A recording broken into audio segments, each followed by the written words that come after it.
भारत में बेरोजगारी कितनी बड़ी समस्या है, इसकी एक तस्वीर, इसका एक जीता जागता उदाहरण राजस्थान में देखने को मिला, जहां पटवारी के 3,705 पदों पर भर्ती के लिए रिटन एग्जाम हुआ और 6 लाख से ज्यादा परीक्षार्थी इसमें शामिल हुए। आंकड़े फिर से सुनिए, पद थे 3,705 और एग्जाम देने वाले थे 6 लाख से भी ज्यादा।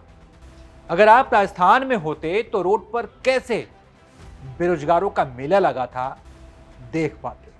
38 जिलों में कई जगह एग्जाम हुआ, कई परीक्षा केंद्र बनाए गए हर जिले में, लेकिन फिर भी जहां जहां एग्जाम हुआ वहां इतना जाम लगा था कि पूछिए मत। परीक्षा के लिए लंबी लंबी लाइन लगाकर छात्र खड़े थे। सुबह 9 से 12 और दोपहर को 3 से 6 यानी 2 पालियों में एग्जाम हुआ, लेकिन फिर भी एग्जाम सेंटर के बाहर भयंकर भीड़ दिख रही थी। चलिए आपको एग्जाम देने पहुंचे कुछ परीक्षार्थियों के बयान भी सुनवाते हैं। ये प्रिया हैं, इनका सपना बड़ा प्रशासनिक पद पाने का था, लेकिन इन्होंने कम महत्वपूर्ण समझी जाने वाली पटवारी भर्ती परीक्षा में शामिल होने का फैसला किया, क्योंकि नौकरी बड़ी चीज है। मेरा नाम प्रिया शर्मा है, मैं राजसमंद भीम से हूँ। मैं राजसमंद डिस्ट्रिक्ट में इससे पहले भी कई एग्जाम दे चुकी हूँ। अभी फर्स्ट दिन रिसेंटली दिया है, RS मेंस भी दिया है, और पटवार एक रोजगार के लिए हम पटवार की परीक्षा देने आए हैं, क्योंकि राजस्थान में बेरोजगारी और पेपर लीक बार बार इतने होते हैं, जिसकी वजह से हमारा चयन अभी तक नहीं हो पाया। मेरा रीट में 2 गुना में हो गया था, लेकिन है ना सरकार की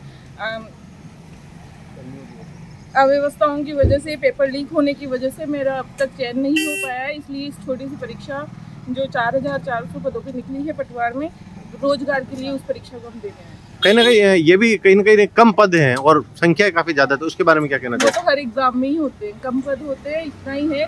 सरकार को सिर्फ एक चतुर्थ श्रेणी कर्मचारी ही चाहिए, इसीलिए सरकार ने सिर्फ 54,000 वैकेंसी उन्हीं की निकाली है। पिछले 2 सालों में सरकार ने सिर्फ किसी भी जैसे फर्स्ट ग्रेड हो, सेकंड ग्रेड हो, किसी पे भी अच्छी पोस्ट नहीं निकाली है। लेट्स सी, अब देखते हैं, अब निकाली है सरकार ने फर्स्ट ग्रेड पे RPS से। रोजगार चाहिए, इसलिए मैंने पटवारी की परीक्षा दी। एक और अभ्यर्थी की आपको बात सुनवाते हैं।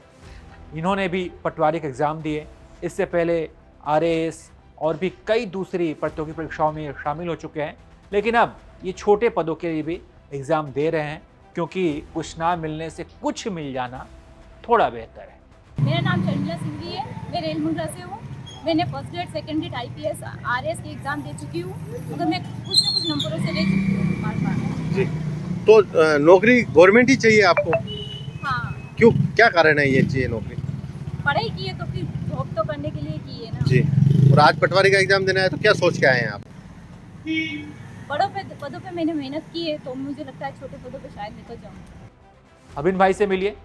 बड़ा प्रशासनिक पद पाने के लिए इन्होंने खूब मेहनत की। IAS से लेकर तमाम UPSC से लेकर तमाम एग्जाम में वो शामिल हुए, लेकिन अब छोटी नौकरियों पर भी फोकस कर रहे हैं। मेरा नाम भैरू सिंह है, मैं एक्स हवलदार की रैंक से आया हूँ, और मेरे को गवर्नमेंट जॉब की ज़रूरत थी, और पहले फौज में नौकरी करके आने के बाद में अभी अपने स्टेट गवर्नमेंट के प्रति चाहत रखने के कारण मैं नौकरी करना चाहता हूँ दोबारा, और इसकी तैयारी कर रहा हूँ। अभी कौन कौन सा एग्जाम आपने दिए? अब मैंने RAS का दिया है, जेल प्रेरी का दिया है, उसके बाद में वीडियो का और ये पटवारी का मैंने फॉर्म भर रखे हैं, और रेलवे का भर रखा है। RAS के बाद में देने के बाद में पटवारी की चाहत आप हैं? हाँ, RAS देने के बाद में पहले किया कि मैं इतनी तैयारी में नहीं था, क्योंकि आर्मी से आया ही था, तो आने के बाद में मेरे को पता लगा कि इसमें भी रुचि इंटरेस्ट रखा मैंने, तो उस टाइम पे मैं निकल नहीं पाया। फिर मैंने दोबारा तैयारी की और अपने इसमें मैं थोड़ी तैयारी करके आया। तो बेरोजगारों की लाइन बहुत लंबी है। बड़े प्रशासनिक पद की चाहत वाले भी ऐसे एग्जाम में शामिल हुए, पटवारी परीक्षा के लिए तैयारी कर रहे हैं, उसको दे रहे हैं ताकि हाथ में नौकरी हो और घर चल सके। तो राजस्थान में पटवारी परीक्षा के लिए जिस तरीके से भीड़ उमड़ी, उस पर आप क्या सोचते हैं? आपकी क्या राय है? कमेंट कर बताइए और देखते रहिए आप ABP लाइव।